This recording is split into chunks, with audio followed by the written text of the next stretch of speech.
good from there. I'll take it out of the way. And then,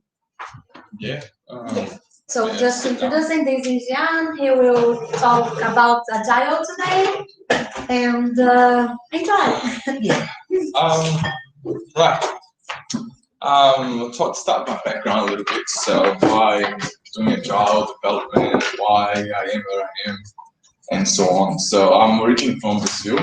Most of you should be from Brazil, I guess. Yeah, so I came to Australia to actually learn English and surf. That's the main reason I ended up on the Gold Coast. But I've always been passionate about tech, web development, all these things.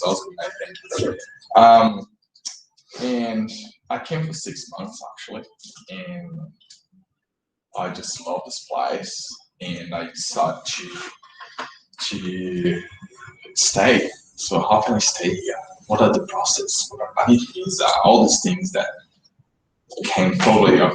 If you guys want to stay, you're going through this process as well. It's quite painful and stressful, but it pays off at the end, I'll tell you that.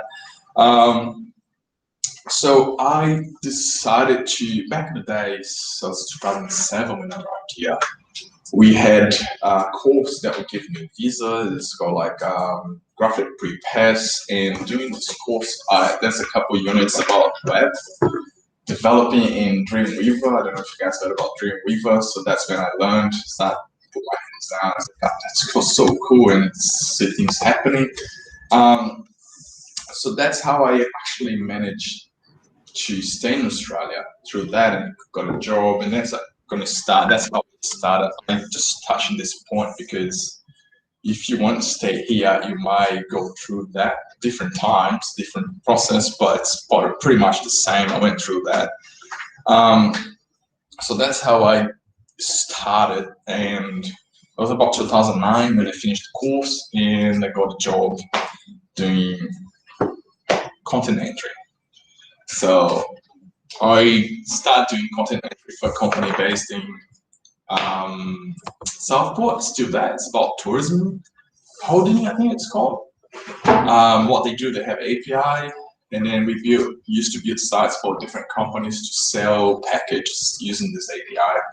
And I had no idea what API was back in the days. Like, what is this thing? Why it connects to that thing? Where's this information coming from? No idea. Was very visual. I was a front-end guy from day one. I knew that. So I go, okay, got this job. Entering content. Okay, there's a new website. You need to populate this page, populate that page, and that page too. It's like, okay, that's easy. That's boring, but that's easy. But that's the way I managed to get into the industry. And after 9 months, so much. I learned so much about HTML, CSS, a bit of JavaScript back in the days. And I managed to find a job as a junior developing, so I was no longer doing content. And that's when my career really kicked off, because I was learning so much every day, and I didn't have to concern about visas anymore.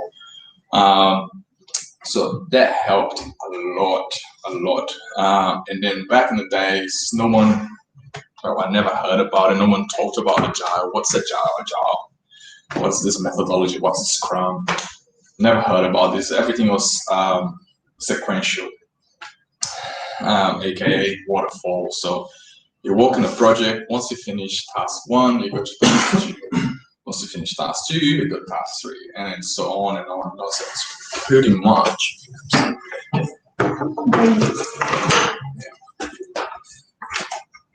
So pretty much you have. So first thing, okay, let's start with the header. Let's build the header, and then you build the header here. Once you finish the header,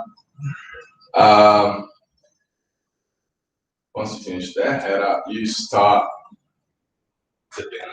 Let's say homepage banner.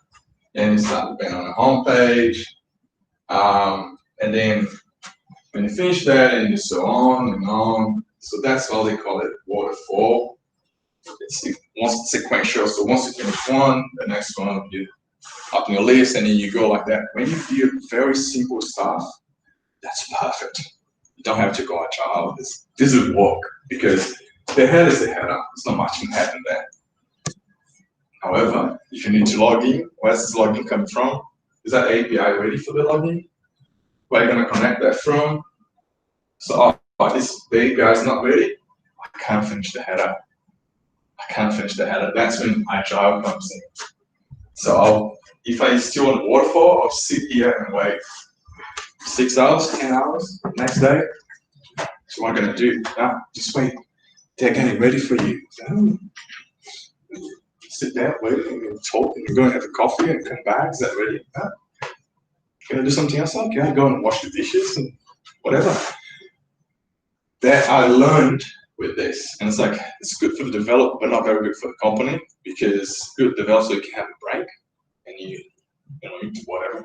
But that's when Agile came in. So if you start building these, I just want to finally from what have you. So once you start building these and you know the API is not ready, you can sort of, okay, hang in there, let's start the banner. And you start the banner, and you have this other team working here, the backend guys, working in an Agile way, so it's pretty much it all. Yeah. So you have these guys working in an Agile way. I'll explain better. Cool. I'll explain a little better what that means. And then the guys come here and say, API is ready. So when the API is ready, I can come back to that and finish the header, right? But I didn't wait for them. I kept going.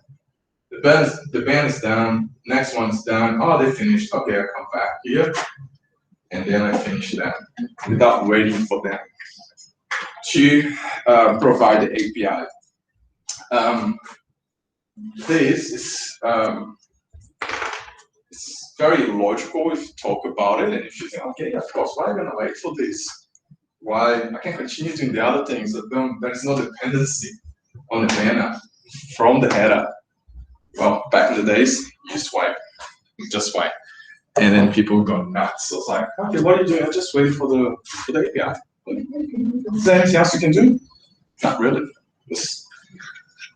I learned this way. That's how I went to the industry, to the market that way. Okay, that's cool. That's pretty easy. You see all the developers all chilled and doesn't do much. That's a little bit what happened in the days. I'm talking about 11 years ago.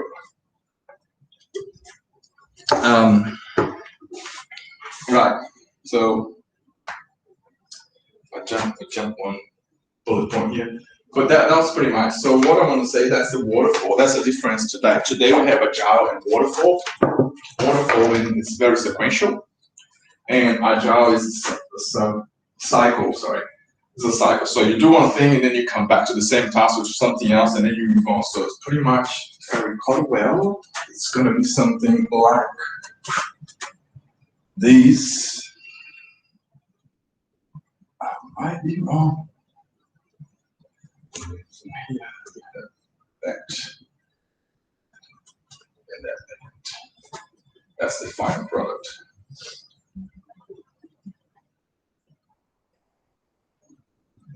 Rather than that would be Agile in a nutshell, right? And that would be this waterfall.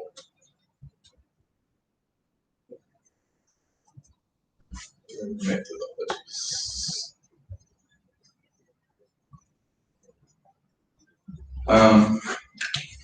So let me. Okay, so that's pretty much it. I don't want to keep giving information. I'd rather have you ask and have a quick chat rather than if you see any problem with this, or if you work in the industry or not only industry, anyway, you can apply this everywhere. I keep joking to my friends that I do even that at home. I'm gonna wash the dishes and put in the dishwasher, and I go and put the clothes in it. The washing machine starts going on, and then I get the vacuum and start cleaning it, and then I come back when I hear the beep from the dishwasher, get the dishes out. This is Agile, right? This is Agile. you leave that. We breathe and we do Agile every day. This would be, I put the dishwasher, press play, an hour, sit there and wait. Okay, get done, get the dishes out. Right, I'm gonna wash my clothes now. And then 45 minutes and wait. Okay, this is done, now I'm gonna vacuum. This is wonderful. In a nutshell. So I start like this. Very simple things. It works, it's great. Don't get me wrong, don't say it's bad, don't say it doesn't work, because we came a long way using this to that. So I don't use this anymore, but I don't want to criticize. I believe it is. So that's one of the reasons. Okay, I'm using this every day. I'm a developer. I use this every day. And I still see little things not going well. Why is that not going well? It's gonna be something we can fix. I work for a company. It's called Ogilvy. It's an agency, Brisbane. It's one of the biggest in the world. Actually, 450 agencies around the world. And that doesn't matter. But it's a big agency. Yeah, Ogilvy. Yeah. So what happened that we had a bit of both, right? So I had 3-4 projects on my plate, and then when you finish project A, you go to project B, and C and D, right? C and D. And I remember one day I finished project A, we start project B, and halfway through, the project manager came to me like, actually, the project A, can we have a form there? So yeah. What sort of form? Oh, I just need name, email, and yeah, that's it, name, email. So yeah, sure. Give me 2 hours, I'll get it done for you. Cool. I start project B, squish that task in, got it done, boom, back to project B. Next day, it's like, oh, the client's complaining. So what's he complaining about? The form's not working. The form's working. I tested, I can see everything here. Right, I go, stop project B. Now I'm debugging project A, right? Because it's supposed to be done. I'm fixing this. The problem was the client wanted the name and email when you submit the form to connect to API, come back with a token, and then connect to something else, to another portal. And I went to the project manager and said, look, it's right here on email. Form, name, email is done. Form, name, email is done. Oh, but they need to connect. Okay, that's another 8 hours of work. So you can go back and quote the client. Oh, can you do it on project B? This is project A. It's simple here. So people look and say, oh, this guy's this crazy. So project A is done because I'm following with this, right? On project B, project C is waiting. Project D is next. What can you say? Go back to the client, come back to the code, 8 hours, I get it done for you. I'll continue here. She went back to the client, wasn't happy, didn't want to pay for it. That's fine, one will do. Talk to the CEO, say, okay, just for that client, big clients, Ogilvy, so I can talk about $200,000 website. So, okay, stop project B, got it done, fix it, find it out of the way, client happy, came back here, due date was there, because of this, wasn't added to that project, I finished this project. Here came the CEO, the project manager, how come you didn't finish the project time?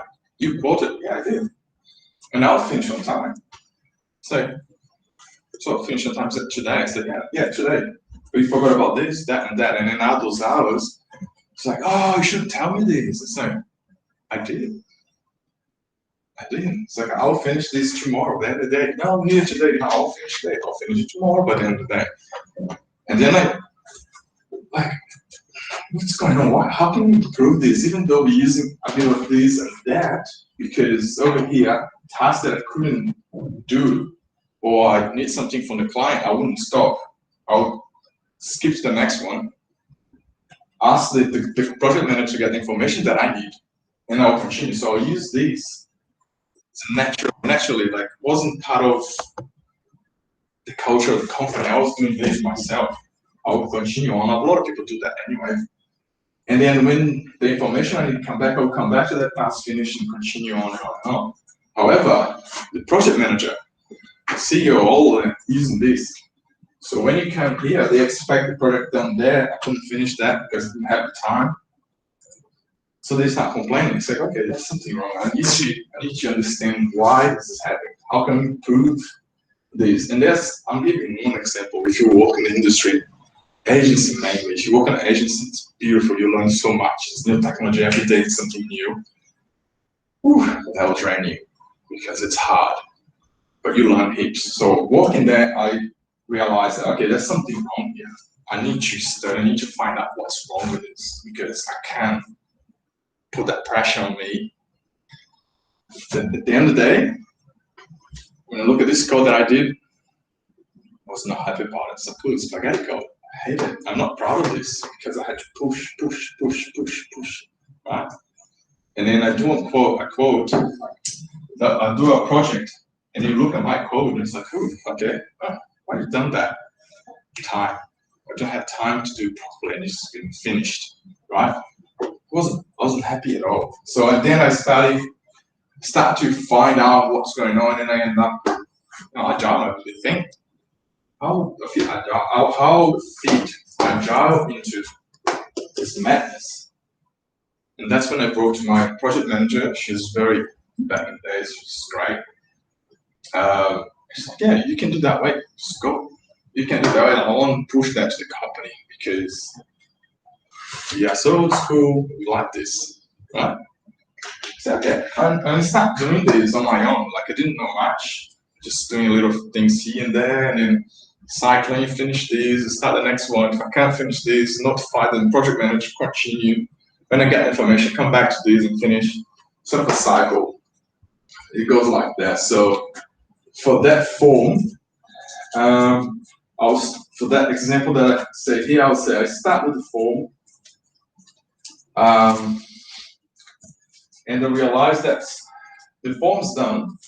It's supposed to be the final product, but then, I need to connect to another portal. So I'll come back to the form, and then connect to the API, test, check the form. If it's working, done. If it's not working, see what's going on with the API, test again, and go on and on. And then sometimes in test, you need to do other things. To test it properly, you need to implement other things that it's not coming to my life. So you do this, implement other thing, test, implement again, test.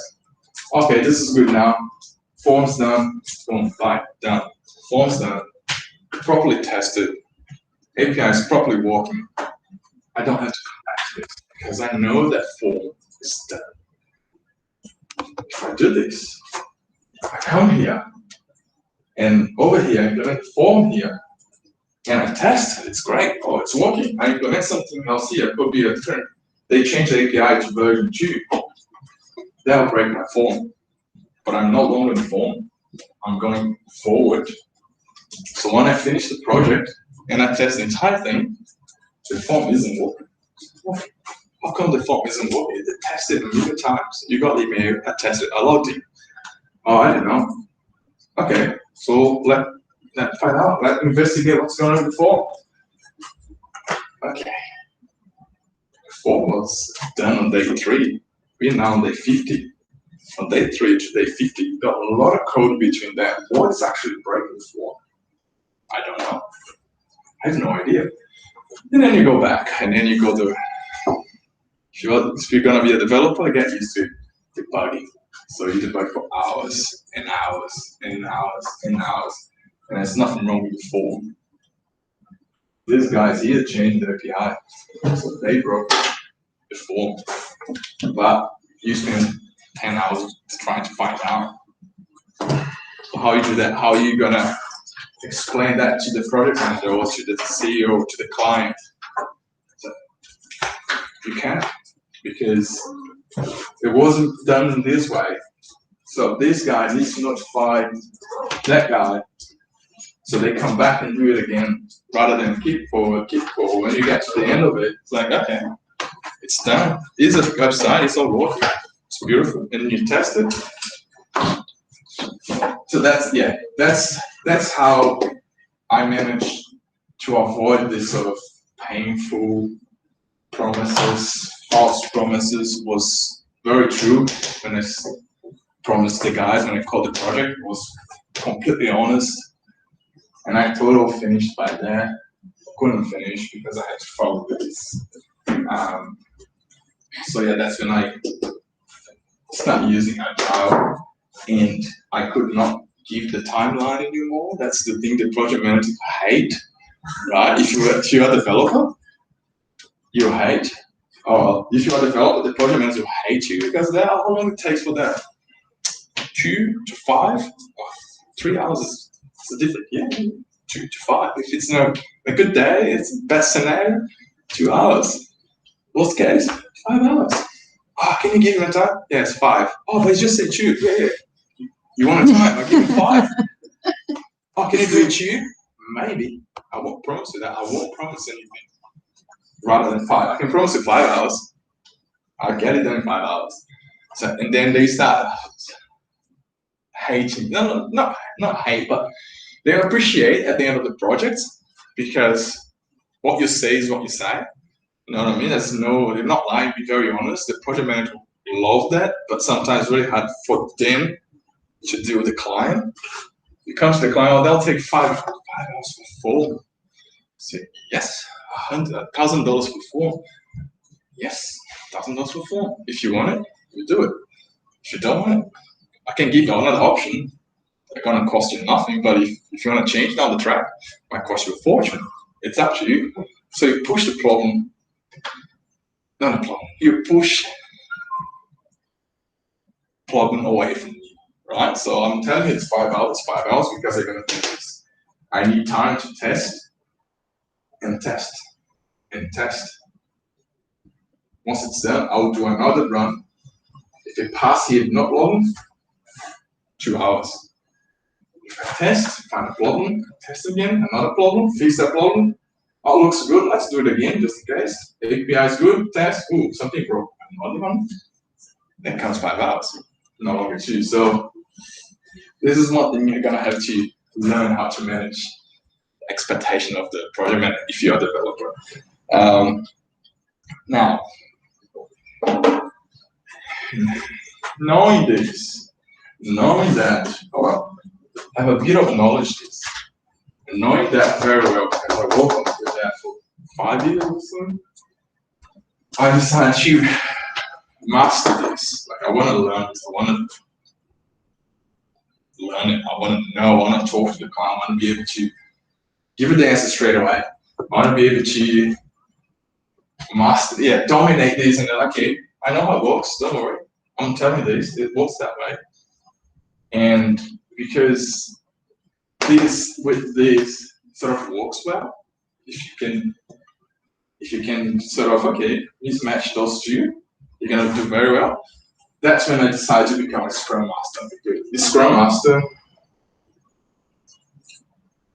is the title they give you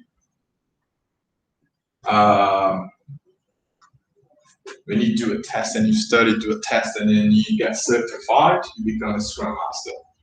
Doesn't mean you know everything. I don't know everything, but I know enough to manage any project, even cleaning my house, as I said before. And clean my house really well.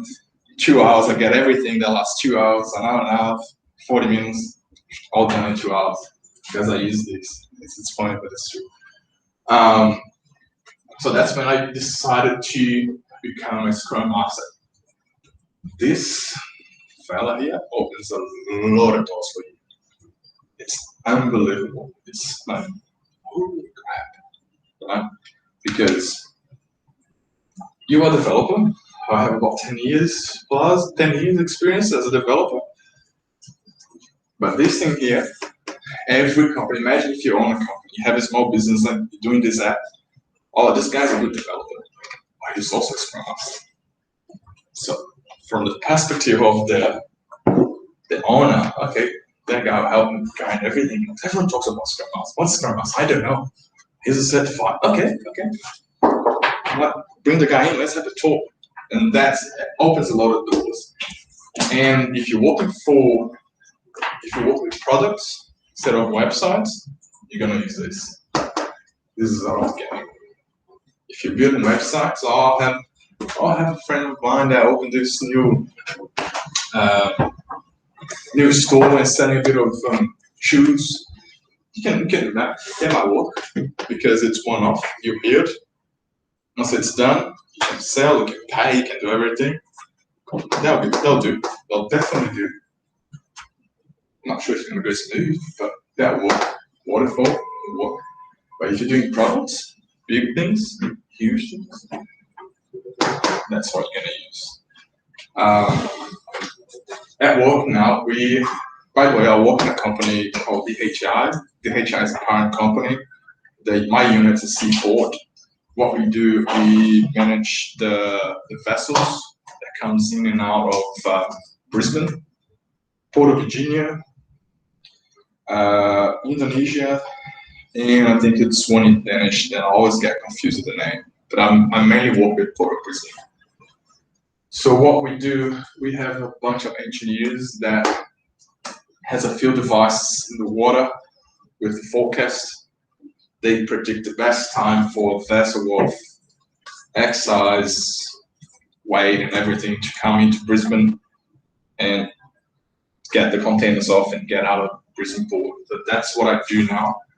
So at the moment, we have what they call the service team. The service team runs. Maybe this one here. The service. Maybe we need to use the water or like yes.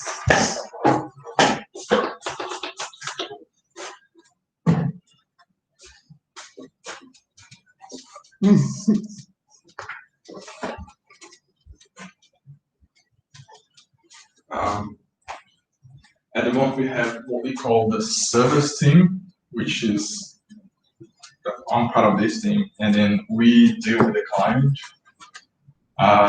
And also do the client, everything. We talk to them, have meeting with them, the software they use, talk to them. This is the department that talks with the clients, direct contact with the client. And you have systems.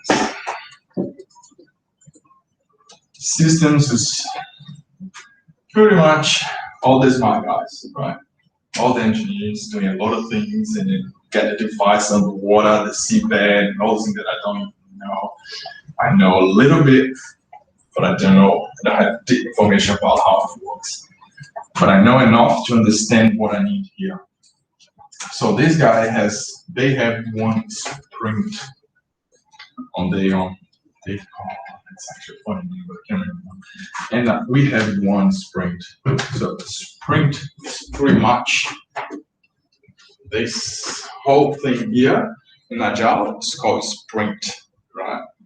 I'll get more technical language now, so it's you understand I'm talking Agile now. So the sprint is pretty much this box. Whatever happens inside this is a sprint. Then inside the sprint we have retrospective, we have review, we have all those things that as a Scrum Master, you know who's involved, who isn't involved, and what is that mean for. So that's what the Scrum Master is there for. I say it's the only thing, but you do more than that. But I'll come back to this because we have two different sprints. Whatever those guys build, we use in the front end, right? This is the backbone of the app or the service or the technology or the software. This is the backbone. So if anything breaks here, it breaks there. So this test here, they do a lot. This section here, they test hours, weeks before they release it and tell my team you cannot use this API. You now can have this information. It's safe. It won't break because you're talking about billions of dollars, right? Vessels, containers, and everything. You cannot make mistakes. So they got a lot of things here. So imagine you trying to do this here. Oh, there's a problem with the what do you call it? The device that sits on the water that you can see there's a seabed. Seabed is the floor, right? So in Brisbane, they created human-made a channel that the boat comes in, the vessel comes in, and then based on wind, sea level, tide, waves, and everything, this vessel won't make it. That one can make it. You need to high tide to go that in because it's too deep. I'm talking about 40 meters deep. So you have the vessel, have the water here. The vessel's, I don't know how tall is that, but 40 meters deep. It's a lot of things. It's crucial. You can't make mistakes. So imagine trying to test something like this. That the service team will stop till they are happy with what they've done, what they tested. So imagine sitting there for 2 weeks, 3 weeks, I can't do anything because they're here, they're testing. Just gonna sit and wait. So that doesn't work. This works because while they are doing this, our team is running a different sprint and we're doing other things.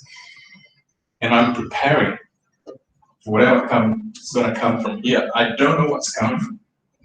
I know they're creating version 3 of the API. They tell me expect X, Y, and Z. Okay, I'm developing, expecting this, but it's not ready. So this, you have 2 of this, and they have happening at the same time. So you get to that final. Here. Okay, I'm ready for you. I have all done. This is now okay. We're finished. We are happy with that. So what? You're gonna merge it. You're gonna combine those 2. When you combine those 2, here you go again. Because that needs work. It works by itself in a shelf, separate. That's working well because I have double data, type everything, hard code everything, cool, that's working. Let's merge. Okay, promise a client this. In 2 weeks will be done. You can. Because now you come back to this and test. And then if it's broken somewhere, is that the front end? Is that the service? Is that the systems? Who did the wrong thing? Who made a mistake? Not the wrong thing. Never say someone did something wrong. Who made a mistake? Oh, I think it's the front end. Oh, fix the front end. Oh, it's working. Okay. And then you go to the next sprint for the next cycle. And my fix is actually the best way for them because what they're going to implement here down the track, I'm going to break what I just fixed because I'm actually patching just to get forward. So to move forward. So what we do, we just come back to this. Okay, that fix served us for that sprint. So let's go back to that and redo that part that you fixed. And then you do that. And so once you learn this, you can develop safely, right? Because I fixed something that I'm not sure. I know it doesn't look right. It's a patch. It's like I'm going around this. But I'm gonna come back into this. I'm gonna come back to this. 2 weeks, 3 weeks, a month, 3 months, a year. I'll come back to this. You never come back. Once it's done, it's done. If I do something here that's wrong, I come back to this. Okay, let's do the form again. What's going on with the form? I come back. I'm back on the same thing that I did X time ago. So 3 weeks ago, I'll come back to that and I'll be able to fix it. This is a peace of mind because as a developer, you have so much going on and then you switch things. you see it and it's working, and then sometimes you do something, you know it's working, but you're not happy with this, go with the flow, right? Because you're gonna come back to that if you're using this. So that way, we can ship products faster, feature faster, everything faster. Because if it breaks, we come back to it. And then we test everything so badly. Test is a big thing. So we test. Okay, it's good, it's working. Okay, off you go. Tell the clients done. Cool. We have one now that we promised 3 months. It's been 4 months. We couldn't deliver in 3 months because one thing went wrong, even though we planned everything right. So how you tell the client this? We promise this piece of software, that's 0%, that's 100%. In 3 months, it could be 100, but we got to 75. The client can see it, they can test it, they can get a taste of it. They are happy, not 100% happy, but it's a good sign at the end of the day because you're delivering something that you know it's going to work. 4 months, you deliver 100%, sorry, delay a month, but that won't last forever. This project, this software will last forever if you don't change or break anything. Like, if you use it as it's supposed to be, forever. Rather than delivering 3 months and it breaks, and how you come back to this, where this thing went, I have no idea. So that's why I study this, certify this, make sure I know what I'm talking about. I use this at work. Sometimes I say to the guy, oh, can you please do that? I just sprint. Oh, but this sprint's full. That's cool. Next sprint, I'll take that one. I'll work on this. It's no problem, no rush. No rush. I want to have my mind free to do what I have in sprint. So I understand. Do you guys know what sprint is? What is this sprint? No? Okay, so I'll get rid of this.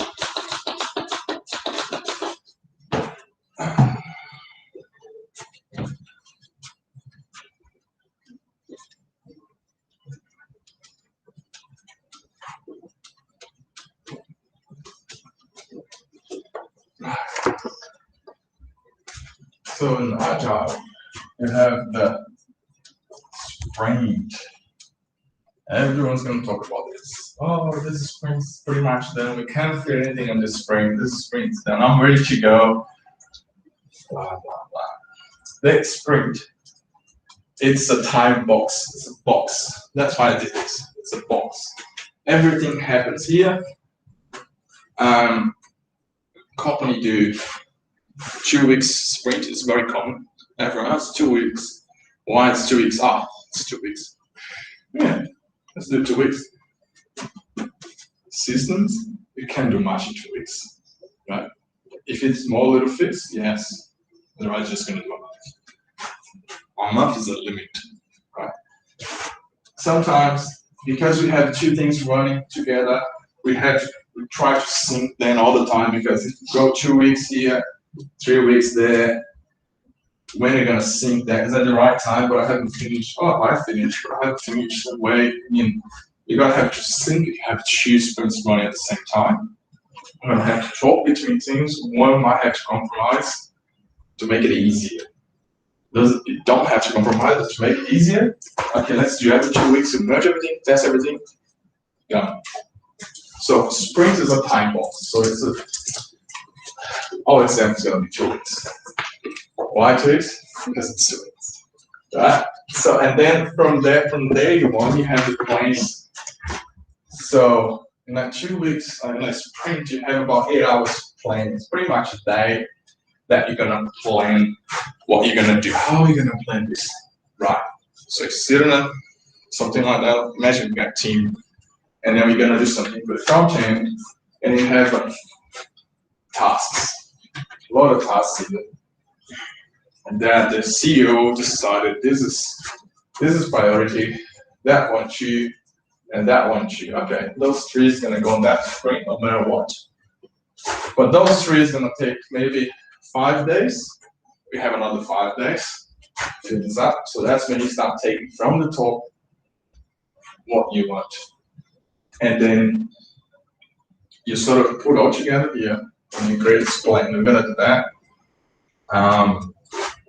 You're gonna do this tasks for the next 2 weeks. That includes test, includes everything. Everything. 2 weeks. Right? And then I come and say, okay, you're front-end developer. So how long it takes? 2 weeks. 2 weeks? 1 week and a half. A week and a half, okay, a week and a half. So the front-end developer, and then you're back-end developer. You tell me. 3 days. 3 days. 3 days. So we have 2.5 days. Oh, 1 week and a half. 2 days for another front-end developer. So if you're a front-end developer, you have 2 days. Can you do this task in 2 days? No. Can you do that task 2 days? Yes. Okay, cool. Oh wait, this is priority. Remember? Okay. Right. In Scrum or Agile, you don't have front-end developer, back-end developer, tester. Everyone is a team member. You're a front-end developer, you guarantee that can be done in 2 weeks. And a week and a half. You have 3 days, but you have knowledge of the front-end. Right? Let's team up. You go, you choose, you're gonna deliver that, and that. Because you know a little bit, so you the front-end, you're gonna do most of it. You do your back-end, team up, and okay, let's get this done. Can we do this? You tell me now.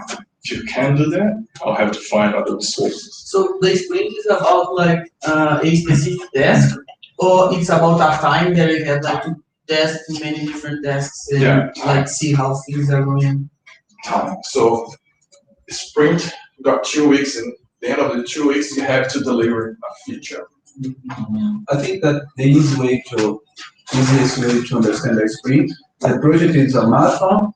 Sprint, like Zenbolt, is a short period of time that you run it, and you can break the project in a lot of sprints, and you can work this period, and after that, sprint 2, sprint 3, sprint 4, but it's always a short period of time. In this example, it's 2 weeks, and think that your project is just 2 weeks, not more 1 year. You have to think only in 2 weeks. Yeah, so this is we just a feature at the end of 2 weeks. What we say, what we learn here doing this, every sprint must have a goal. What is the goal for this? We are building Chat or something. Go smaller. We are building Login. a login. There you go. We're gonna do a login. For this sprint, the feature is a login. So that's it. Oh, hang on, but I have this thing here that I need to do for something else. Cool. You have anything else? Yeah.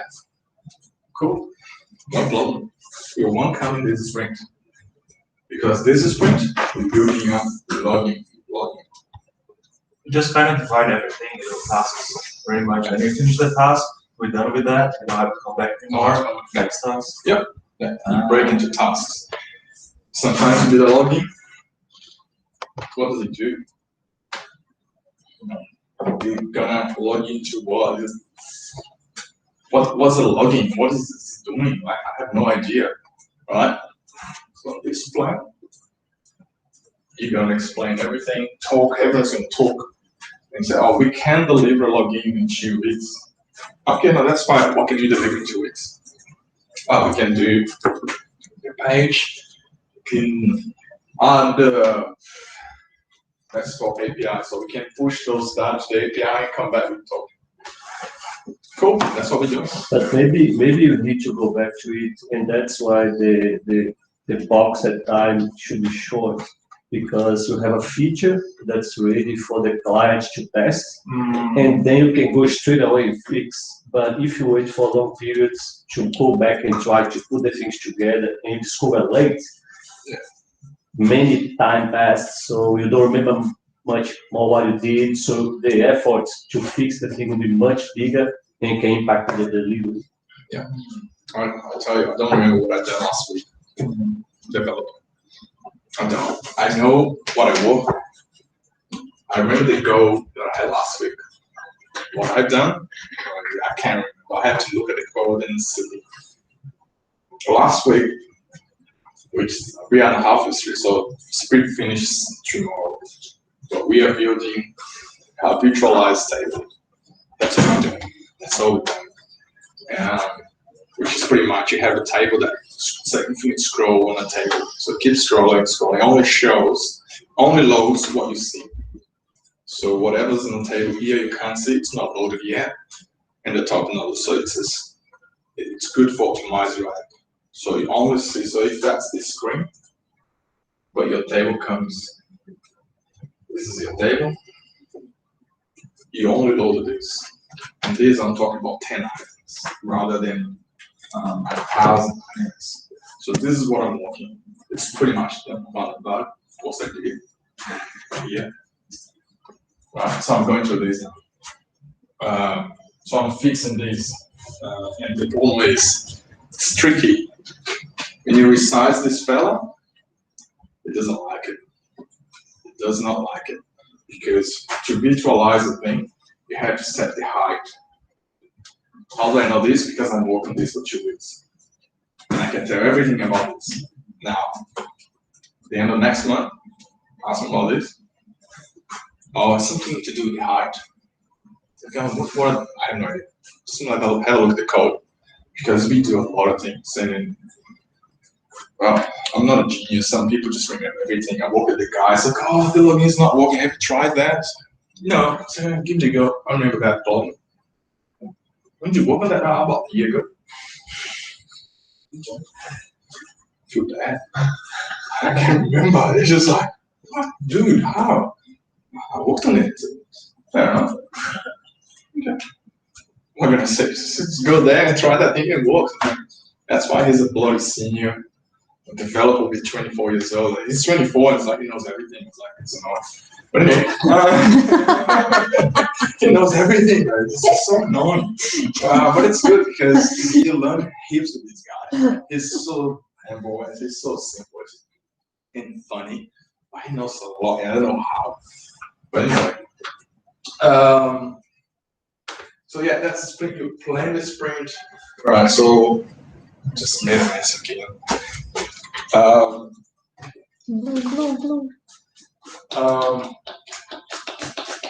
So you have, it's going to be still on the top of my head, be very technical now. So,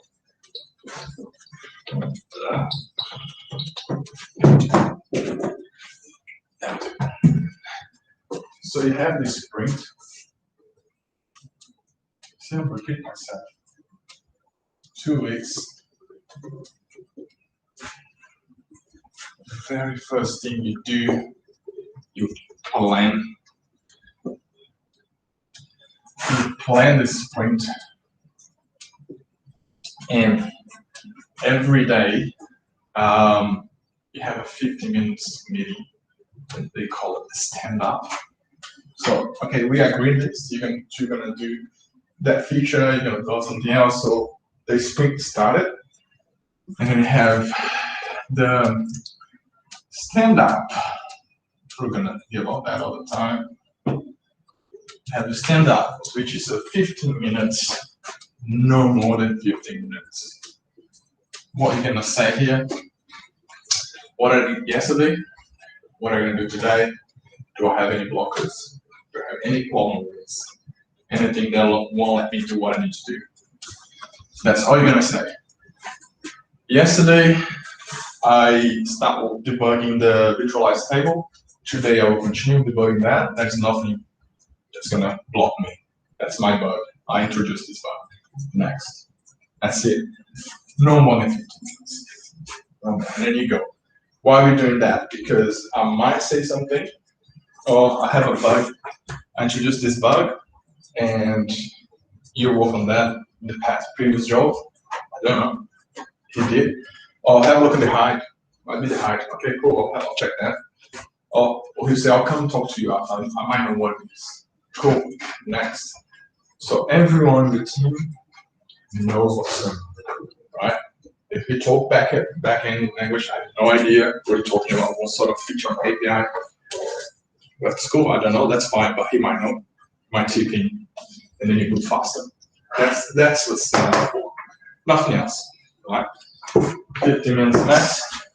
After this, you do have a coffee. I'm joking, but it happens. Every company that I work, after stand up coffee time, yeah, cool. And then coffee. This is not here, but I'm telling you, it's gonna happen. You can't skate. After that, you work on this, and then after to the end of the second week, let's say on Friday, it might change. It changes a little bit. That's when we don't really follow this. I wish we followed, but we don't. Let's say, so 2 weeks will be 10 days, right? So on day 9 in the afternoon, you have a review meeting.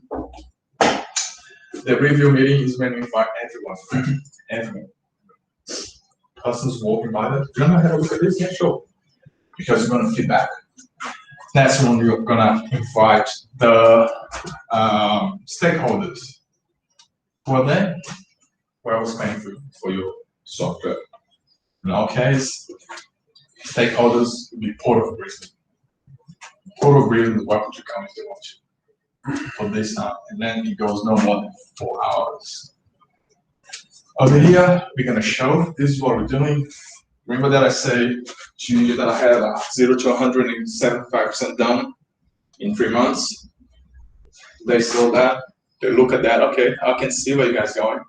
Unfortunately, it's not done, but okay, I'm happy with that, continue. So that's it, 4 hours, quick chat, talk about the features, what happened, what did not happen with the client. The client will be able to tip in and ask questions, give you feedback, and so on. It's a formal conversation with whoever's paying the bills, right? That's how I know what's there. And after that, you have the retrospective. This is something that you're going to talk about. It's just a tip. This is when you talk about what went right, what went right. A few companies, this happened. This happened. Wow, have a beer. It's called pizza, something like that. You talk about what went wrong. It's a big project. Sometimes have you got something nice in bowling or something else, and then you sort of a safe environment. You know, it's not like, oh, this is my boss, I don't talk. You know, it's everyone's the same. Everyone had fun. These sort of interactions, and then everyone you're open to tell. You feel safe to tell what went wrong, right? So this is when it happens here, and then after that, I think I missed something, but plan, stand up, review. So this sometimes happens on a daily basis, right? But this is not how you learn here. Sometimes, oh man, I don't know what's going on. Yeah, this is, and then what went wrong is again, we talk about it 10, 15 minutes and move on. And this is also to talk about people, right? Sometimes you team up to two guys or girls, and it doesn't work, right? Sometimes you need to talk about this. You're open to talk about this, right?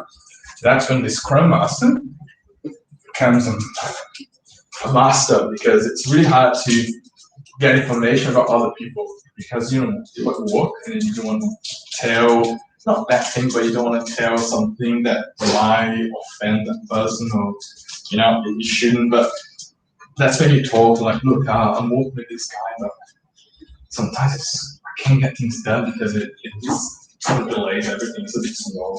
It's a good developer, but it's a bit slow. That's when you talk. Because the Scrum Master needs to know why is it slow. Is that because it doesn't know? because he's having hangover every day? What's the reason? He needs to find out to improve because Scrum Master is responsible for the team to make sure it flows, right? So if you have something delaying, oh, I promised 10 hours and then deliver 15, okay, it happens. Next sprint, same thing. Then 1 hour, same thing. What's going on? I need to know because I know you can code. I know you have the skills. I know you have the knowledge. Something else happening. Please help me to help you, because we need to make it flow. When you come to this, yeah, I think that's Agile in a nutshell. I'll say.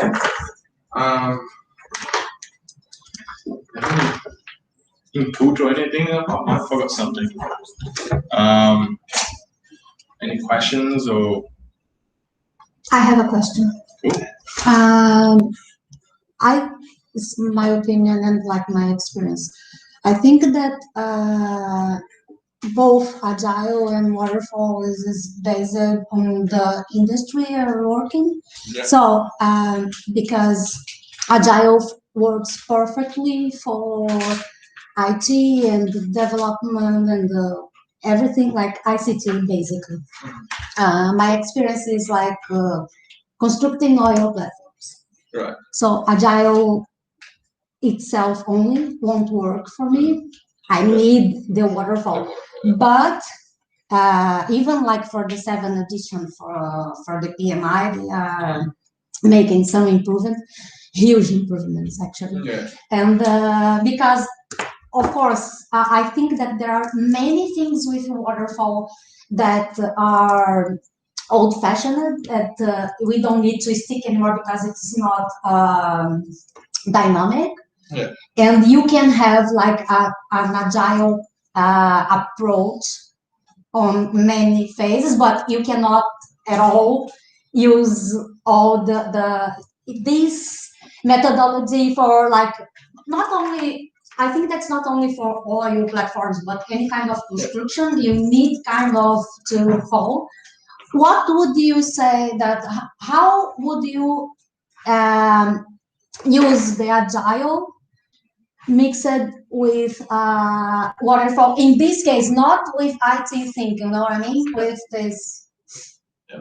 So here, how I would do it. Mm-hmm. No. It's not right and wrong. Once you start here, you apply Agile here. In each phase. Once you finish, you build the platform out there. Okay. Then what's next? I'm gonna bring the drills to find the oil. I don't know. Another Agile here. And then because the main thing about this is you want to make sure once you finish, everything's working. You test it, it's working, it's working. It won't break that easy. Everything breaks. But it won't break that easy.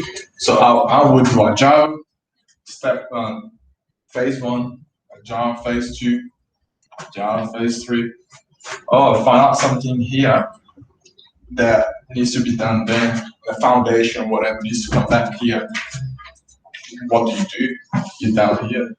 You cannot actually. You know, So you you know can what I come back, yeah. I can give you like as an example, like my area specifically is commissioning, that is exactly the testing of everything. So in my whole experience, I always needed at most the end of the project to start testing, even though many parts were ready before, like months before, year sometimes. Yeah. And I couldn't start testing like to get done with that. And it's like, okay, this is done. And then I won't, because I would need to integrate things. So I would waste time and money if I tested before. So I needed to wait. Yeah. So I couldn't like do that phase to come back there. But if as like you construct in the case of, is an example, okay, for oil platforms, you construct modules first, like this, like a big Lego. So, yeah. But you cannot construct a model without to do the pancake. That is the base. Yeah. They call pancake because it's a pancake actually. Yeah. So what would you know what I mean? Yeah, but what would you do then when you get here and you test everything and something's not working yet? That's what I said, like with the agile approach. What I used to do, I'm not a Scrum Master, I like a PMP completely, like it's different. But I use it to, I could start only in the middle of the project and start testing some things, but I always started in the beginning of the project with, like, even when people were designing the projects, like the engineering was doing like the drawings and project things.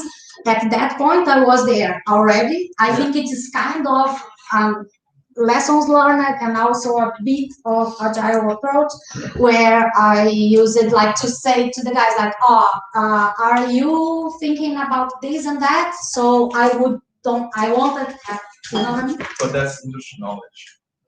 Because if you're there on part one, are you guys thinking about this? Yeah. Because you have the industry knowledge. Yeah.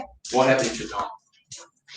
That's why you have like lesson learned on your project, and you use it, like, even if you by yourself you don't have the knowledge, the project like has this. So it isn't the beginning of the project when you start it, and you define the things that you will use or not. You plan how you will do this. Are you able to test, make it modular? Because I know the industry can be modular. So I'm saying that if you can make it modular, you might be able to test the modules by itself and then test as a whole. It is like because it happens. Sorry, it happens as well. It works here, it works here when you put it together as well. So the problem is not here. The problem is not here. No, yeah. The problem is they are merged. So the problem might not be here.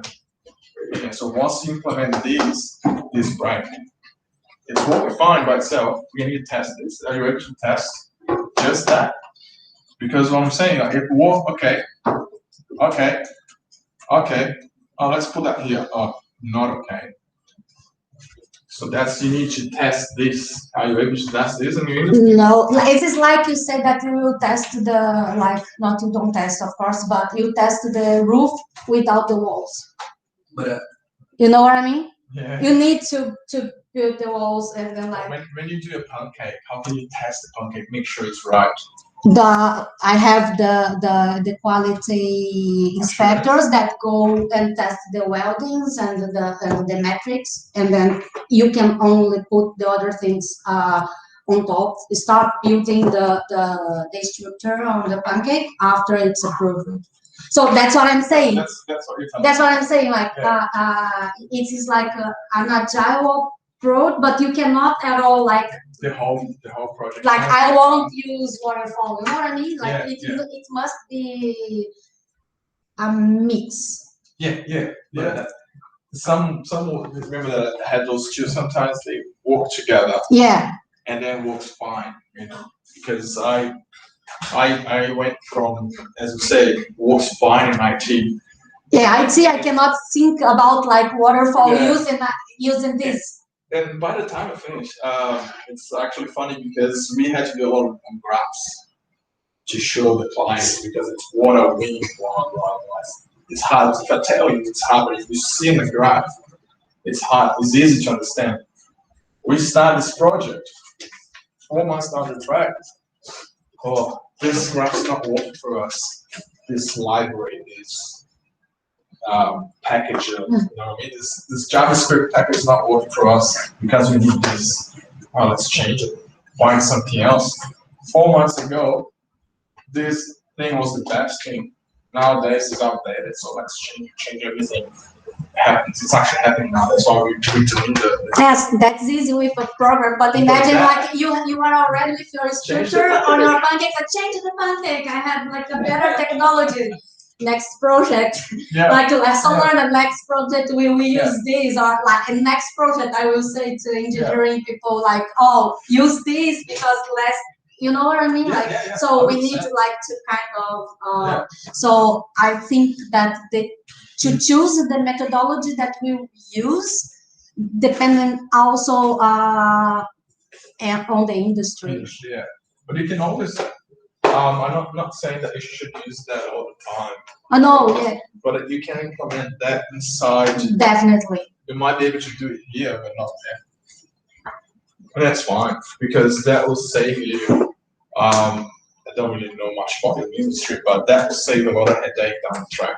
No, yeah, that's what I say. Like, we are always, actually, we are like kind of finishing today the quality unit, and we were of course talking about PDCA, and it is like you are always improving, even the waterfall. So that's why the 7th edition will come with a lot of Agile, a lot.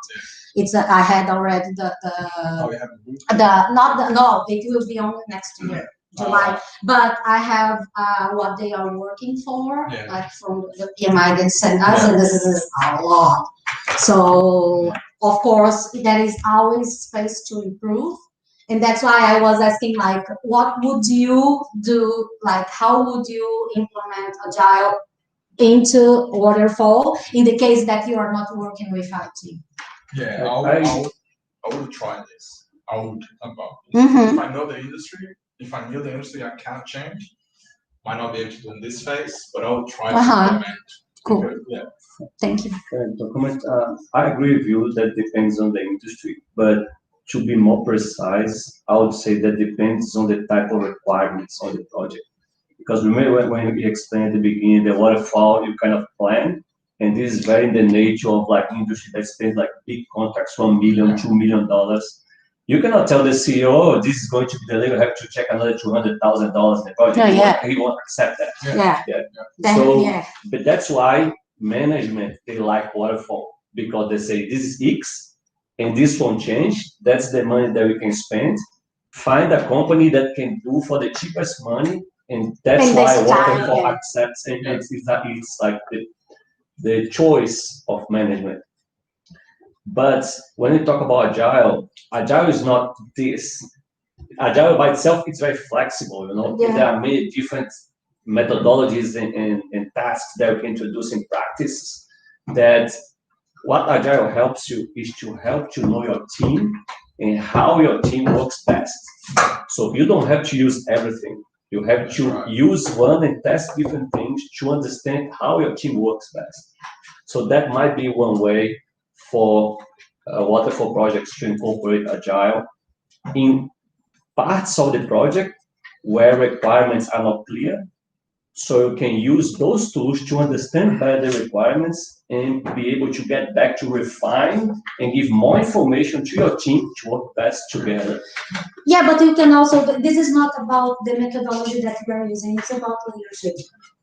But you know what I mean? Like, no, yeah. Well, But I also saw, like, this is like a really good discussion, but like I worked my whole life with waterfall, and I had many examples, not only mine, like humbly talking, but I had many examples of great leaders using waterfall as well, and that they knew their team. So I agree that this approach gives you more, the environment is more proper, like to make people more comfortable. So, and then like be more open, because I agree that mainly with waterfall, you have the structure of a matricial, not matricial one, but the pyramidal one, where you have your boss, and then like you have like closed doors, and you are afraid, as you were saying, like about the hangout with the team.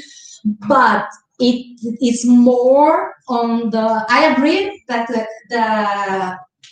this gives you a better environment to develop your team, but this is not the methodology that makes your this is amazing, because next for the students, next unit will be about HR, and then I take some notes about many things that we said that I will use as an example next week.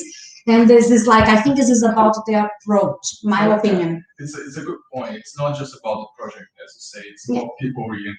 Yes. Because I know that you can deliver more if you're happy in this environment. Yeah, I know. And then you can foresee things if you have your mind in the right place. to do your thing. So it's not just about the project. Oh, let's try to finish this. I can't promise that. No, it's more about once you have a team, you stick with the team. And if I ask you how much do I need to build a pancake, you tell me X. Cool, done. Next. So it's a relationship that you exactly build. This helps you build a relationship. That's why I said, like, That's the very environment transparent. helps you, like, to be more. I myself had many problems in my industry because I have this approach with my team. I always, like, once I had a problem with an engineer. He was like he was older than me, so he already had problems because I was his manager when he got into my team, but I didn't care. And I had my team that worked for me for many projects, and there were one guy that was like my second person. He was like, I didn't do anything without him because I was always like the manager thinking, and he was the one that was technical. If he said to me, I cannot do this, I would say, like, we are not doing this, whatever, because I trust in him at all. He was with my direct team manpower, the people that were constructing. So what he said to me, and he was a technical guy, he wasn't an engineer. Yeah. So this guy, and then, like, when the beginning of the project, I start splitting the jobs for both, and I didn't care that the other one was an engineer and that guy was a technician. For me, I just, like, give the things to that one, and then I give, like, more administrative things to the engineer because he was, like, more likely to do graphics and reports and many things, and I give the field to the other guy. This engineer, he went to my boss, to the general manager, to complain that I was undermining him because I put the technician on the same level as him. And then, like, when my manager called me and I said, like, I won't even discuss it because it is my team. I know how they work and they will work. So I had many problems inside of this industry where they always thought about, you need to arrive here 7 a.m. and leave 6 p.m. And yeah, exactly. But I was completely working on a waterfall system, you know what I mean? Yeah. So I think that's why I said this is not only about, I agree that this environment is more like likely to give you this way to work with your team, but I think this is more about leadership than the methodology that you choose. Just my opinion. But that's what I'd say, right? That you don't need to use everything. I know, yeah. Pick up the ones that works for your team. Yeah, but that's why I asked him, like, how can we mix both? I think that is not mix, because I think that we have to separate. First is Agile. Agile is just principles. Agile is not a methodology. Agile is just about team, about communication. If you put in Google Agile principles, you can understand what is the principle of Agile. And after that, you have a lot of methodology. One of the most famous is Scrum, but you have Kanban, XP, you have other methodology that can support. And when you think methodology, oh, I have to, as Jean told us, oh, 2 weeks. Why 2 weeks? Because everybody chooses 2 weeks, but you can do for 4 weeks, or in your case, 2 months. If your project if you want to show something, you have to wait for 2 months. It depends of your necessity. Yeah. And when you talk about, oh, but I can't work waterfall with Agile. Yes, you can, because the principle is important. When you think just about the principle, like, oh, it's about communication, it's about interaction, the project manager is not more a boss and he's became a kind of waitress, like just support the team, you can understand the methodology approach, Agile approach. If you think only about the approach, that's the better idea. Oh, we have to work in a Agile principles. Okay, let's improve our communication, I'm working waterfall, but maybe if we do a stand-up meeting every day, it's really good approach, and we can apply this methodology and become better our process. Just include one process, became better your process, your project. Just put small things. Sometimes Scrum, sometimes Kanban, sometimes XP, and if it's working for you, perfect. That's how you find the best way to do it.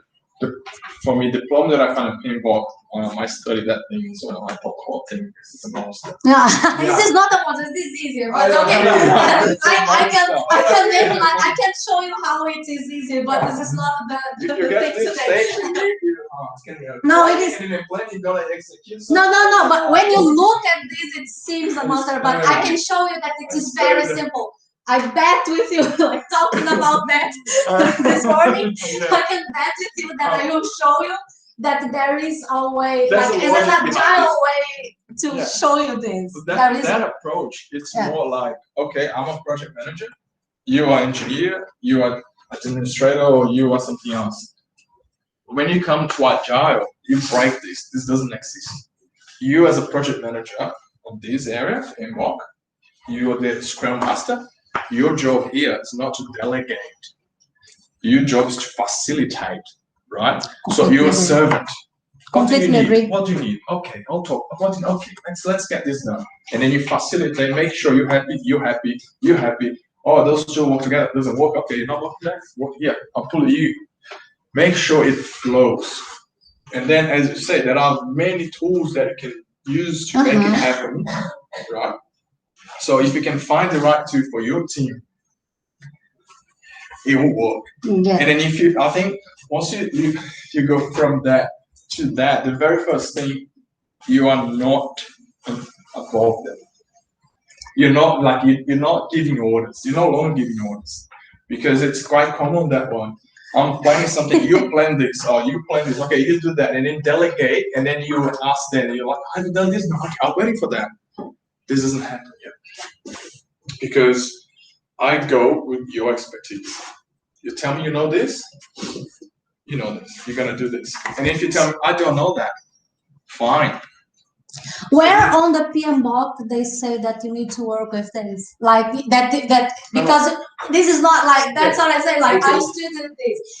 In any place, is it like when you like? Is this interpretation? It's like the Bible, you know. If you give it to different people, you have different interpretations. So there is nothing there that says that you need to have these thing and these people. You will.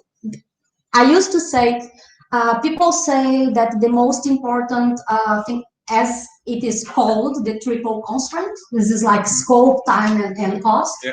We always say, like the ones that study here, we are always like repeating this, and the quality comes like to help you to measure this. But for myself, in my opinion, the most important knowledge area for this thing is HR, because you can have the best plan, you can have the perfect schedule, the cost and everything, but you won't do anything without people. That's how it works for me. But you need people still. Yeah. If you are a Scrum Master and you cannot identify the people that will do the best things, still you won't have anything. So everything will rely on people. So if you know, like for me, the most important the most important skill for a manager is like how to deal with people. This is HR. For me, this is like soft skills. It is for me. You don't need to know anything. You don't need to know Agile. You don't need to know waterfall. You just need to be good with people, and then you will be an amazing manager. Yeah, that's what I think. That's leadership skills. That's like you have leadership skills and you implement something that helps you, facilitates you to get what you need. Done. Any I don't project. disagree at all. Like one of the principles of Agile Manifesto is shifting the value from processes to people. Yeah, exactly that's what you it. said. That's what I'm saying. That's like that's why I said like we always have space to improve. But that's what I say. This is not a monster, but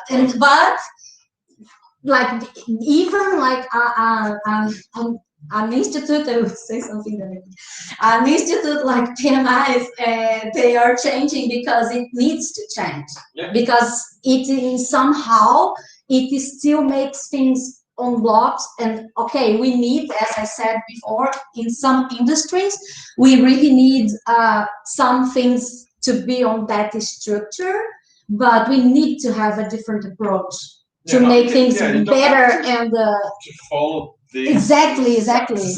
Yeah. But if you have this in mind when you approach this, I believe I can be wrong. That you fly. No, you are This not wrong. works, right? Because then you say, oh, sometimes if you don't have the best people that know about something, you can deliver. No, you can't. Because what you learn here is not about skills. Skills you learn. Right. I can guarantee you that you can do my job maybe in a year. No problem. I can teach you the skills, but I cannot teach you the soft skills. You are what you are. You're a good person. You very curious. This guy reads about everything. Everything he brings something new to the table. It's like, oh, have you guys heard about this? It's like, what is that for? Oh, I don't know, but I heard about this. Have a look. It's interesting. You have this guy, and then you have the other one that's just tell him what to do. And he does exactly what you say. Very literal, right? So as a Scrum Master, you need to know this guy's literal. This guy might come out with the best solution. Oh, I need to find out a way to build the best form. You're gonna ask the literal guy to do this search, or you're gonna ask the guy that agrees about everything. So this is when Scrum Master. So it's soft skills, right? So soft skills, you're like, okay, find this for me. 2 weeks, will be fine? Yeah, 2 weeks. And then come back to you every day. Look, understand that. Right? Every day has 50 minutes to say, I couldn't find anything just yet. Next day, couldn't find anything just yet. Third day, oh, I'm on the right track. I found this might be interesting. Do you want to have a look? And then he shares some lives. He shared with me. He's like, oh, this is interesting. So what's the solution that we need? And have start this conversation, right? And you, as a Scrum Master, you're no longer part of it. It's us. They're gonna solve that problem for you because you facilitate. You are picking the right person to do this, right? Where you get the other guy literal, just doing. I need this task done. The client's waiting for this. Can you do that? Yeah, sure. And then you just make sure everything you bring. You make sure the person's sharp. Because if you ask the guy that's very good literal to do a search about something else, you can't wait 3 months. It won't happen. It won't happen because it's not his area. He doesn't like doing research. He likes to see things happen. Press enter, whatever, and then, oh, something happens. That's his guy. The other one likes to experiment things. I want to try this. I want to try this line. Oh, how about this chart? How about that graph? Try things. So you, as a Scrum Master, you need to understand that, right? And once you understand that, you get the best out of everyone. If you walk this way, if you walk that way, or if you don't follow anything, but once you get this, you implement. I think because I came from this waterfall to this, and I think this works better for me, for the technology, for IT, because that's my industry. I can tell you 100%. My experience, this works well, right? Even clean the house, it works well, right? This might not work for a construction site, but a construction site is something, it's pretty much more the same every day, right? So you got the foundation, got the pillars, put the wall, electricity, roof, isolation, next. Same. But it changes every day. Yeah. 4 months ago, I did one chart. Now I have to change everything because that doesn't work. This is more dynamic. Yeah, it's a good analogy. Yeah. This is more dynamic. But if you can do what he said there, and have this agile, for example, for the literal guy, it's a person, but a process with clear requirements. You have the steel in stock. You have a company that is based next to you, that you know how the guys work, they deliver on time. You have all the requirements ready, waterfall, you can pay the bill, you know how much they charge. But you don't know if the tide is gonna change for the ship to arrive. You don't know what kind of things are inside that ship. How are we going to bring the ship in? Scrum every day in the morning, 15 minutes, what's happening? Is the tide changing, the temperature changing? Yeah, that's no, I will give an excellent example. The barges that take vessels or many things, barges. There are two companies. I don't know now exactly now, but there were two companies in the world that operates this around the world to take like as an example, the generator for the generation module for the oil platforms. It came from US and it came by barge. Like they bring it by barge to Brazil in that case. You have a window during the year, and sometimes it's like you book it, and sometimes you will schedule it for the next year, July 2021. So you book it, you schedule it, and then like at that point you need to believe that the generator will be ready, that the factory tests will run like perfectly there, that they will take the barge and they won't have any problems, like 1 year and a half. Mm-hmm. They won't have any problems during the way to come here, and then we will have a week or 10 days to take that thing out of the barge, because they need to take the barge to another person that booked it also, how long, like 2 years ago, 1 year ago, whatever. And sometimes the tide is not perfect, the wind, the weather, that things that you cannot at all forecast from here. So you need completely to use it, this approach on that time when the barge arrives there, and then you need one. We had a problem with one model, the General Electric. No, it was Rockwell, the generator, and it was like the final. They did all the tests, and we would have in the factory in the US, and we would have like 3 days after this test to just pack and send it because of the window of the part, and the test was rejected. It was insane, like it was crazy. It was really crazy. We had but it was on our risk management plan. So we had all these things, like we said, like we had done like the risk assessment. Yeah, we had we had all the contingencies, everything. So we had our engineers and quality guys and inspectors, and when we got the other stakeholders from the Rockwell ones, and they could solve the things. Like in the end, everything worked, but we couldn't have like an approach like, oh my God, now we will need to plan the next barge in 1 year and a half. I cannot, like, this is an oil platform, the pressure is crazy, the money is a lot, you cannot just postpone a project 1 year, like one platform to work like in 1 year and a half. So you need to have this approach, you know? You need to do this, exactly.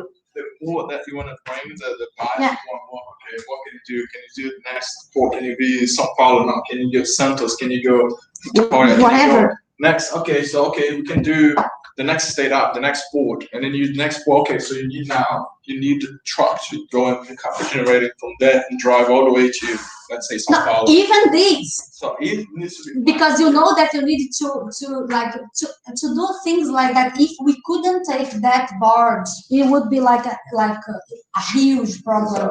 Because even if you find another way, the roads and everything, because this generator is bigger than this room. This is not something that you just pick from like São Paulo and send to Rio, and this is like, it must come by sea. It must come by barge.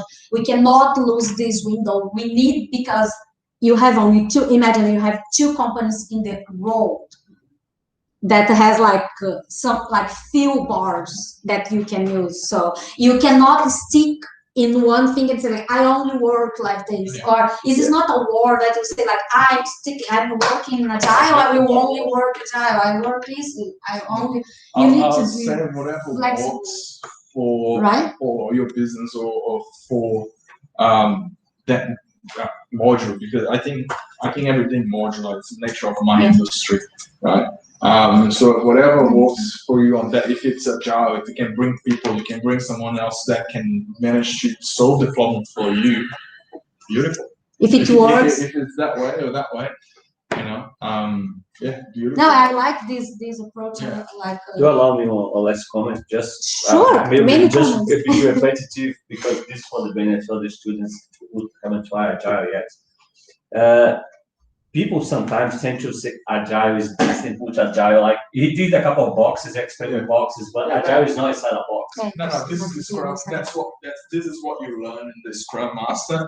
This is what you normally follow, but Agile is not just that. Yeah, no, I'm not criticizing your box. I'm just like making a point not to confuse everybody with like your box.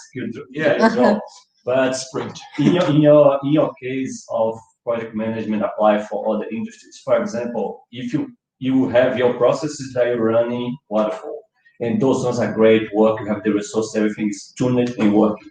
But then you have this one that you know that this generator has to be transported.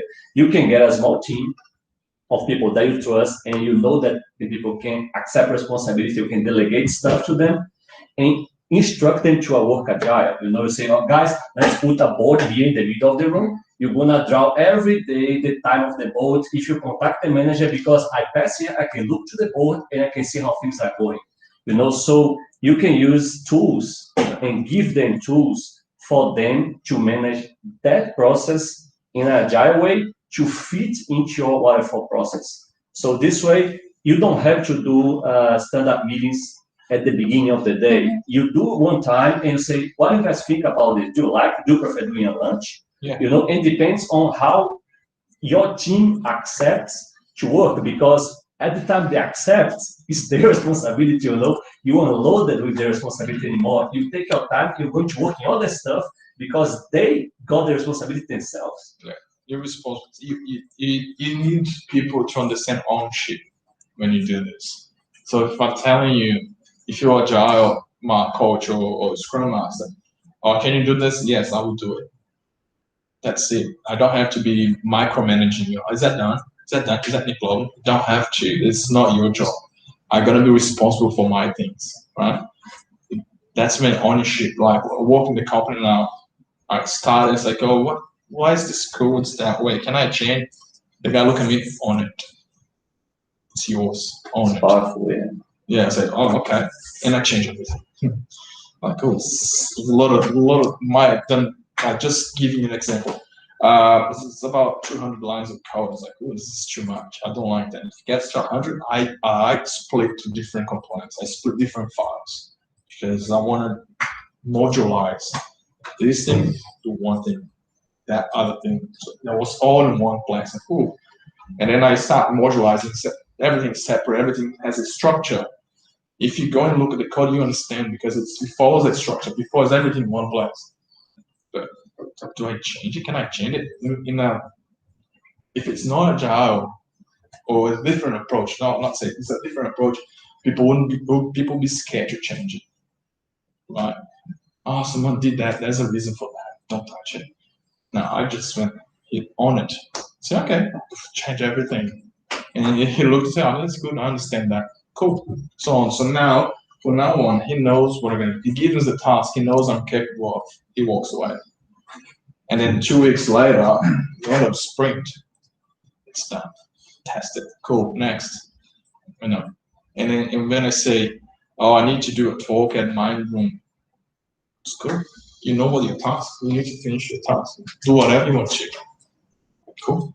You know, it's all about you give the task to the person, to the people, to your team. So they must own it. If that facilitate, if there's a problem, they'll come to you and then I'm not able to do this, and then that's your job to make sure you get rid of the constraint. So okay, that's easy. I'll help with that. With that's the Agile in a nutshell. How are you going to do this? There are tools. You can use Kanban, as I say, which is pretty much a board that you're probably going to see it. You drag a card and then drag it's a columns that you drag, and you can go every morning and check. Okay, so why is this not done? Why is this pending? You can track that if you want to. You shouldn't need to because it's not your job. Right? Your job make sure everything's fine. They need to come back and talk to you. Right? This is it's more of a collab rather than a give you order and then it's done next. This you always come back. How about do this way? Look, I found this thing. How can you do that way? It's more collaboration. You know what I mean? That's if you use that for everything you do, everything.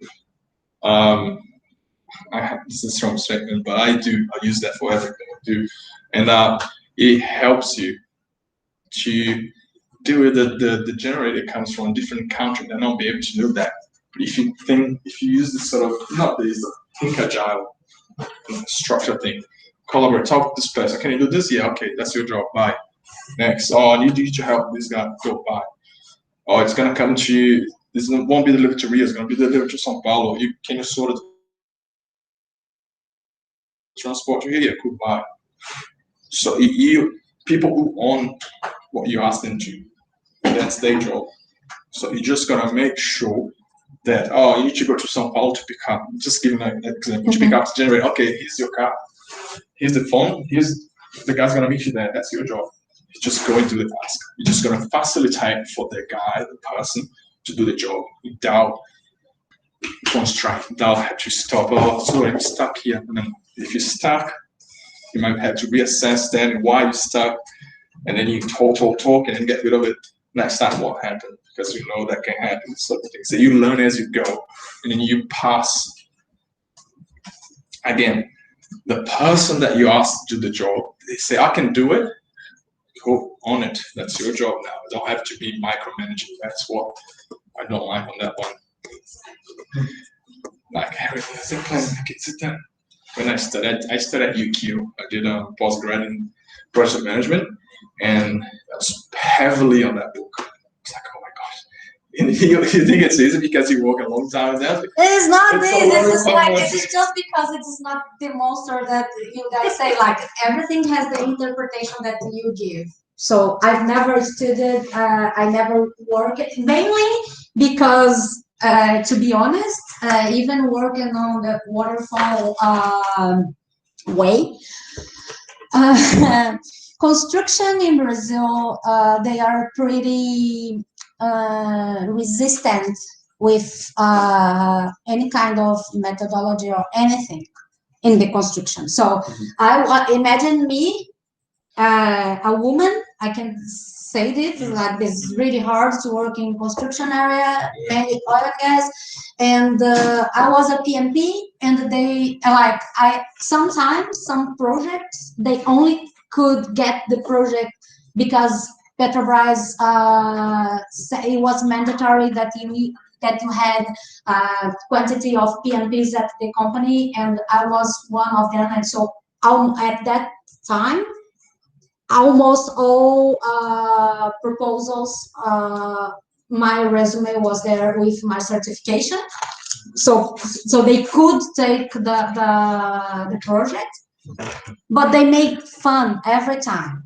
So I was talking things with them, and like I needed to make the plans, and they were like, ha ha ha, this thing, and then making jokes with this thing. So they didn't even accepted anything.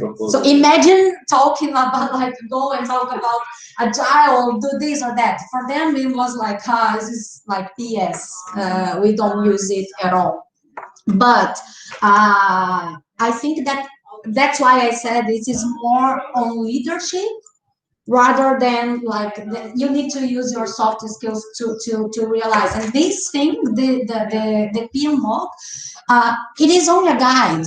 It is not like, it doesn't say that you need to do that, how you do the things. They say the steps that you if you follow, you will have a successful project.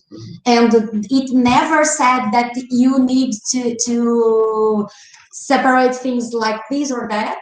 I dare anyone here to take the PMBOK and point me where they say this, they don't. It is only a guide. So as a guide, I think that this is because you can be a Scrum Master or a PMP and think in the same way and work with your team independent of the test that you took for certificate, you know what I mean? So I think this is like more about the approach. That's what I said, like, I think that the next edition of the PMBOK will be like a really good one, because they are making many changes that with things that I don't think that make much sense anymore, because it doesn't work for everyone. And these many things here work better, and then like you can mix up everything. And also in everything, two things: common sense, first of all, and the second, people. So if you know how to deal with people, you have everything. What is common sense? Oh yeah, like what is common sense? I agree. Like what is obvious for me is not for you. Yeah, I agree. But that's why we have guides and the principles and things. This is like things that help us to like give us a north. This is like a compass, you know, like this is just show us our way, and then you will go to that thing, like just to have something to follow. If you don't like have like common sense. Agree, good question. Sorry. Yeah, I don't know if you guys have any other questions. Guys, I talk a lot, but is this for you? I will. Just on curiosity basis, what language do you code? JavaScript. JavaScript. Yeah. And being an employee for Ogilvy, do you mostly code for them, like internal projects, or you end up also coding for projects for your customers, for your clients? Customers, mainly customers. Even the website, no one side built the website. How fun is that? We like working there. I work a big client. We build, when I say we, myself and another guy, another developer, have 12 developers. We built the website for the BMW Mini Cooper. Yeah. We built the health, Queensland Health. They have like some sort of a campaign that you wanna people to eat healthier, and then you have like something that you play with it. So you end up building for clients. You end up, of course, you have someone that interacts with the customer, but you end up, of course, dealing with a lot of people, corporate-wise, a lot of other companies. For example, I saw a project that you guys did with TP. Yeah. TP, something like to bring more customers to the platform. I don't think it was them back then, but yeah, you have to look Ogilvy, Brisbane. Yeah. Australia. Cool. Yeah, because Australia have a huge office in Sydney, which is the main office. Yeah. It's a big company, and I know back home. Yeah. Sometimes partner with others to bring them to São Paulo. Right. We, as a developer, we did not talk to the clients at all. So we had the project managers and the account managers. So I had two people that would deal with the account. So you stay inside the company, but of course, it's coding for someone else. Sometimes you go and see the clients, like the Mellow Coffee. That was one that I was part of it, of all the meetings from day one, but they end up not going into Ogilvy. They end up going to other people, but it's normally you don't have contact with those people, which is I don't agree. Yeah, and not just curiosity based, like here in Australia, most of your customers, of course, monthly is huge. So you get sometimes like monthly payments from the customers. They are on you, like on the board, on the go. Yeah. So like you hold that account and just go. Yes, normally the website is the entry point. So you build the website, and after that you do SEO, you do campaigns, you do a lot of things. You guys now are one-stop shop. You do basically everything. So if they want to develop an app or if they want to do SEO, you do everything. When I worked for Ogilvy, it was mainly WordPress. They do a lot of WordPress, and sometimes custom things that will be JavaScript.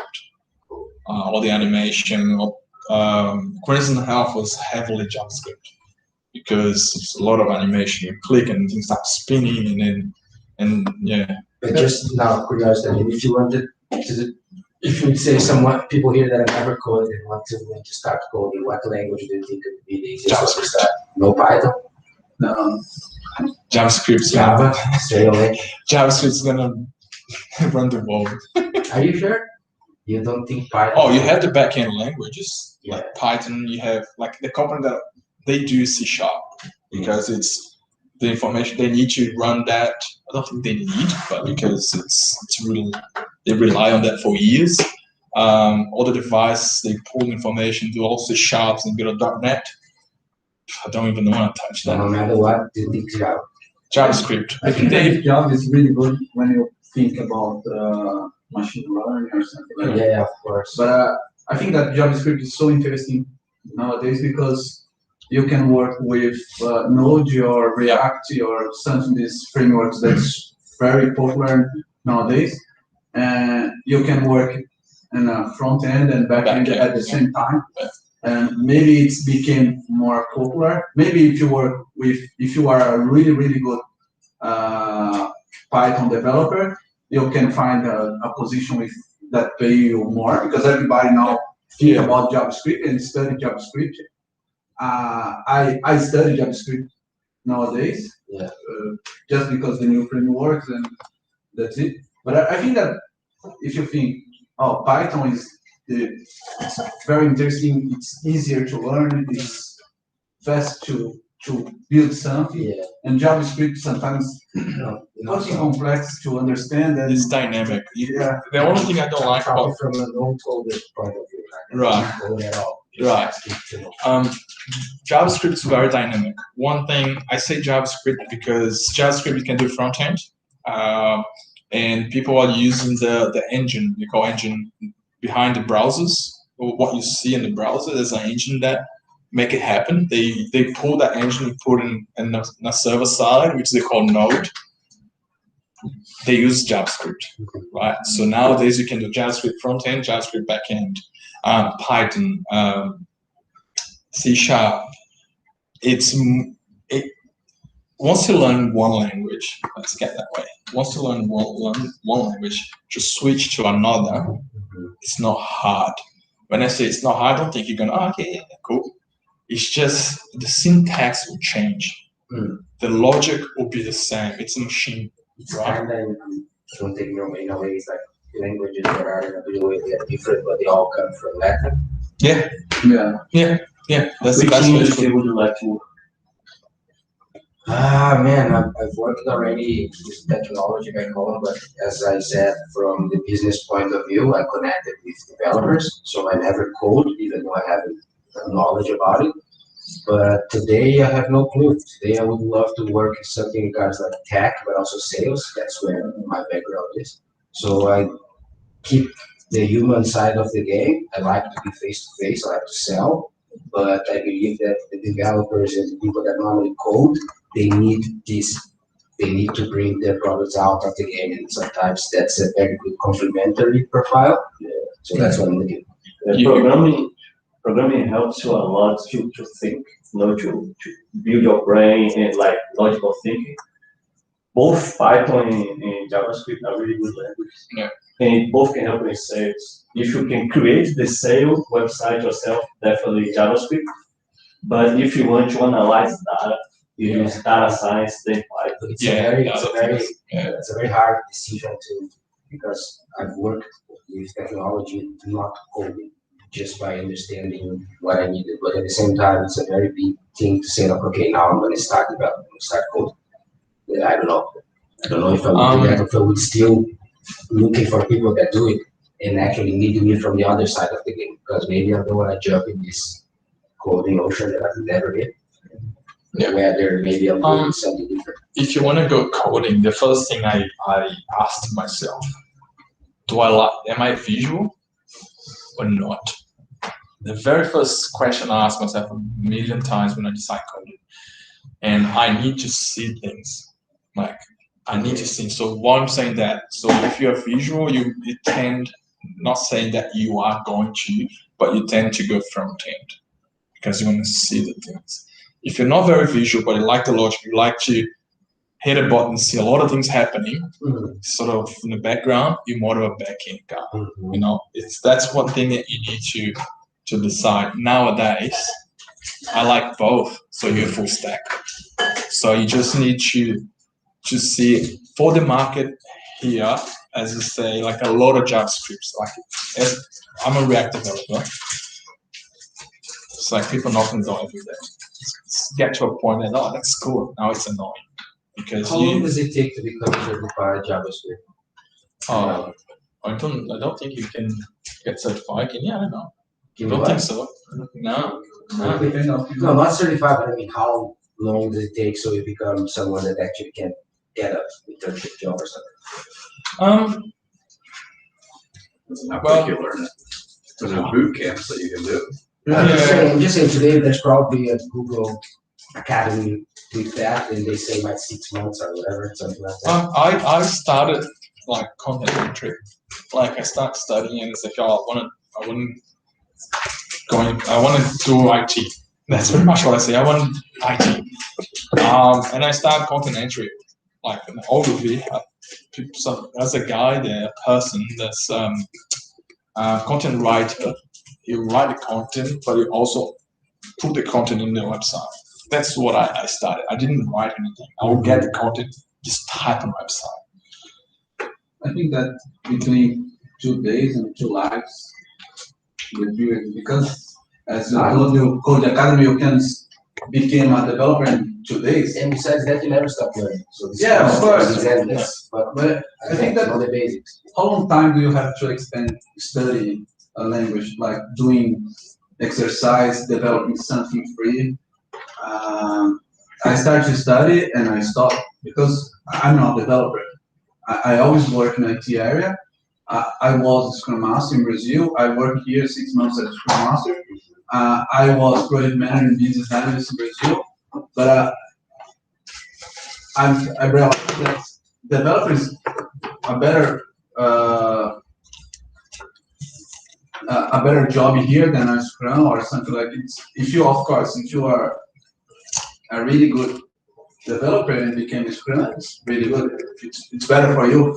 But it's hard because as a Scrum Master, sometimes you have to talk with the client, and I'm Brazilian, my accent is terrible, and sometimes the guy don't want to talk with you, the client. He looks for you, maybe I don't believe you, I prefer talk with Australian guy. I think that's hard sometimes, but maybe this is my impression, it's not the real. It depends on the person, but I think your language better for sure. But well, coming back to your question, if you learn JavaScript, you can do Angular, you can do Vue.js, you can do React, you can do pure JavaScript. So you have more of your lack will sort of open up a little bit more. You just need like learn one language to the front end to the back end. Yeah. Like PHP, I don't know.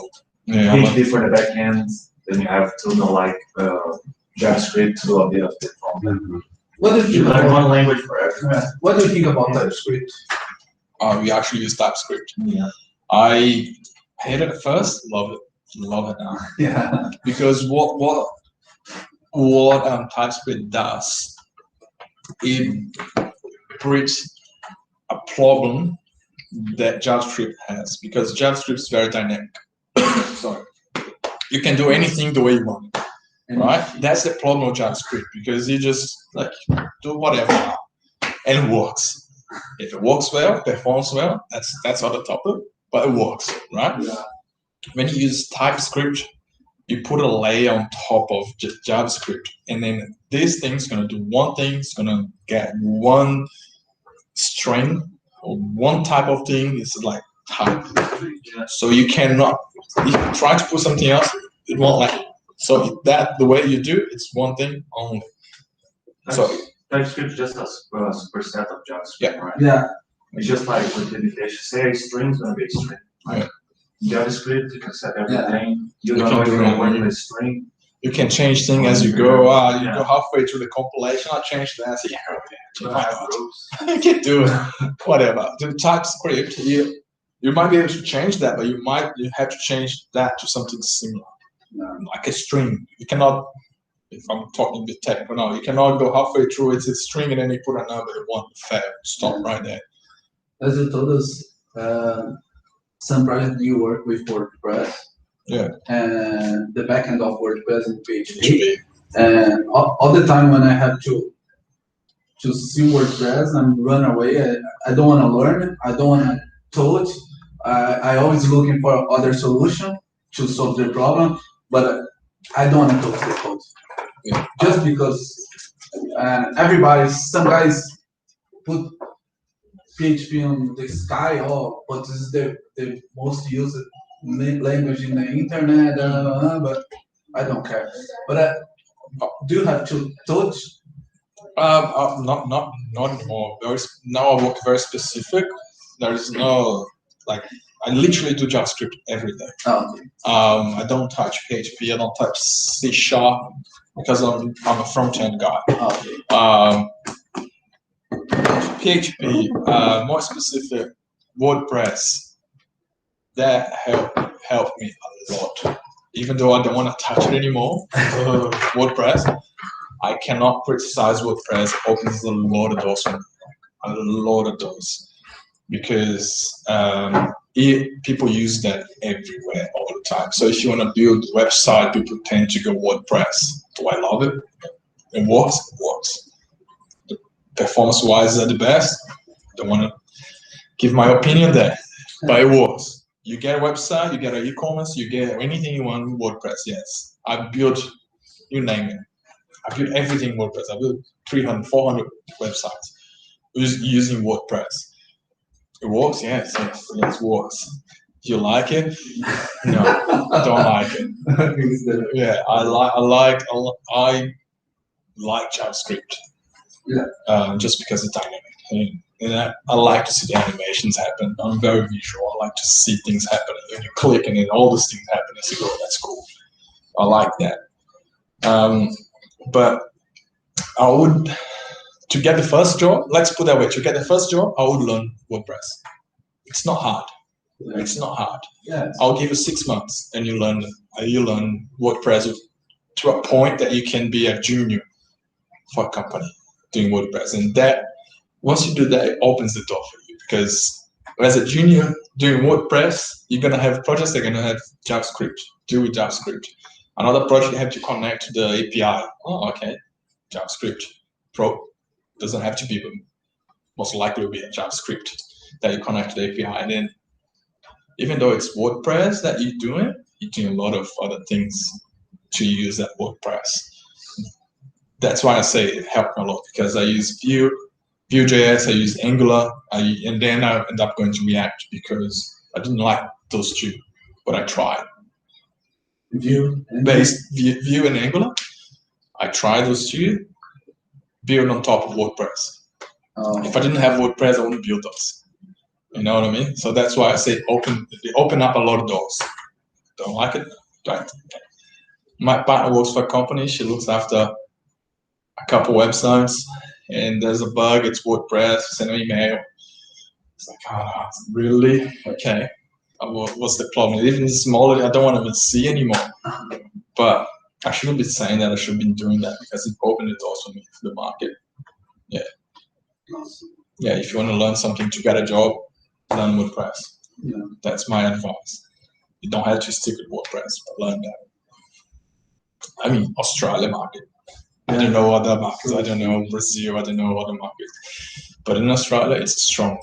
If you go on stick.com.au, type WordPress developer Brisbane, tell me how many positions available right now. It's yeah. So that's my opinion on WordPress. Yeah. Any other question, guys? No. Thank you, Jean, for staying. Thank you for your time.